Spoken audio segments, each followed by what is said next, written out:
ಕಾಡು ನೋಡ ಹೋದೆ, ಕವಿತೆಯೊಡನೆ ಬಂದೆ, ಕವಿತೆಯೊಳಗೆ ಹೋಗಿ ರಾಗದೊಡನೆ ಬಂದೆ.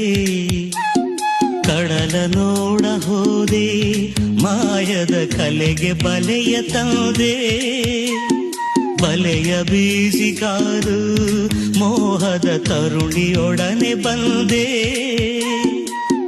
ಮಾತನಾಡಲು ಅವಳು ಮಾಯವಾದಳು. ಕಾಡು ನೋಡ ಹೋದೆ, ಕವಿತೆಯೊಡನೆ ಬಂದೆ.